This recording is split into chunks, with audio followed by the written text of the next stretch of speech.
আসসালামু আলাইকুম। Hello everyone. আজকে আমি তোমাদেরকে দেখাবো সরিষা দিয়ে ইলিশ মাছের রেসিপি। তো ইলিশ মাছটা ছিল একদম টাটকা ইলিশ মাছ, বাজার থেকে আনার সাথে সাথে আমি ইলিশ মাছটাকে এখানে কেটে রাখছি। আর ইলিশ মাছটার সাইজটাও ছিল অনেক বড়। তো ইলিশ মাছটা আমি এখানে ভালো করে ধুয়ে নিচ্ছি। ইলিশ মাছটা এখানে ভালো করে আমি ধুয়ে নেব। তো আমরা সকলেই জানি ইলিশ মাছটা 3টা ধোয়া দিলেই হয়ে যায়। তো ইলিশ মাছের উপরে যে আঁশগুলো থাকে এটা আমি ভালো করে ছাড়িয়ে নিচ্ছি। আমার কিন্তু সুন্দর মতো ধোয়া শেষ। এবার আমি ইলিশ মাছটাকে রান্না করব। এটা রান্না করার জন্য আমার আগে সরিষা বেটে নেব।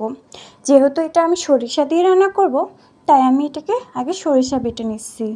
আর এখানে কিন্তু আমি সাদা সরিষাটা বেটে নিচ্ছি। তোমরা চাইলে কালো সরিষাটাও বেটে নিতে পারো। আর সবাই কিন্তু ভিডিওটা সম্পূর্ণ দেখে যাবা, কেউ স্কিপ করে দেখে যাবা না, তাহলে তোমরা কিছুই শিখতে পারবা না। আর আমাদের কিন্তু সকলের ইলিশ মাছ খুবই পছন্দের। তো আজকে কিন্তু আমি সুন্দর করে একদম মজা করে সরিষা দিয়ে ইলিশ মাছের রেসিপি তোমাদেরকে দেখাবো। আর এখানে হচ্ছে আমি সব বাটা মশলাগুলো নিয়ে নিচ্ছি। তো প্রথমে হচ্ছে আমি পেঁয়াজ কুচি, কাঁচামরিচ কুচি আর হচ্ছে সরিষা বাটা। আর এখানে আছে পেঁয়াজ বাটা, আদা বাটা, জিরা বাটা। তো সব মশলাগুলো আগে হচ্ছে আমি জোগাড় করে নিচ্ছি। এরপর হচ্ছে আমি এটা রান্না করতে যাব এখন। তো এখানে পেঁয়াজ কুচি, মরিচ কুচি, আদা বাটা, জিরা বাটা, পেঁয়াজ বাটা আর হচ্ছে সরিষা বাটা। তো সব কটা উপকরণ হচ্ছে আমি এখানে দিয়ে দেব একটা কড়াইয়ের ভিতর।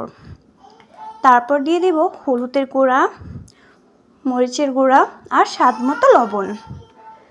তো লবণটা হচ্ছে তোমরা বেশি পরিমাণে দেবা না একদম।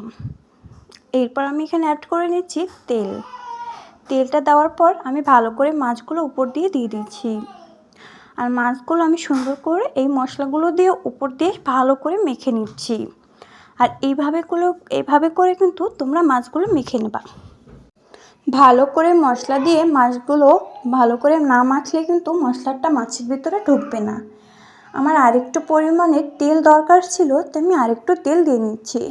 তোমরা তোমাদের পরিমাণ মতো তেল দিয়ে রেখে দিও। যাই হোক, এবার আমি এটাকে মেখে 2 মিনিট এখানে রেখে দিলাম।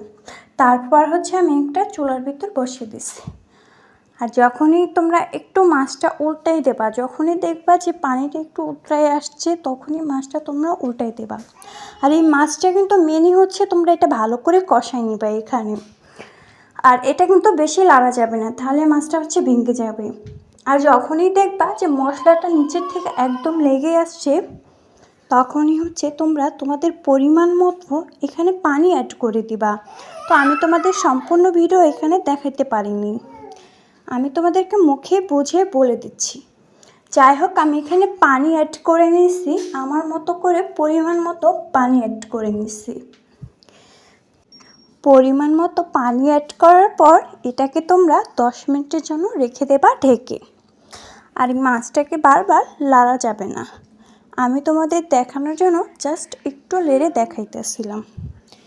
যাই হোক, আমি এটাকে 10 মিনিটের জন্য এখন ঢেকে নেব। 10 মিনিট পর আবার ফিরে আসব।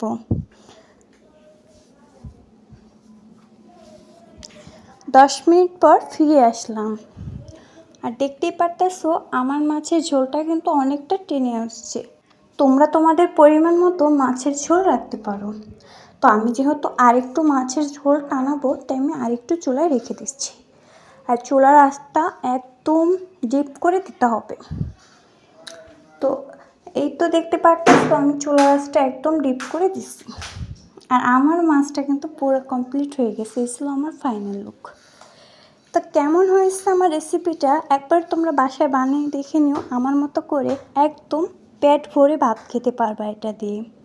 আমার ভিডিও ভালো লাগলে সবাই বেশি বেশি করে শেয়ার করে দেবা। আর বেশি বেশি করে লাইক কমেন্ট শেয়ার করে দেবা। আল্লাহ হাফেজ, সবাই ভালো থাকো।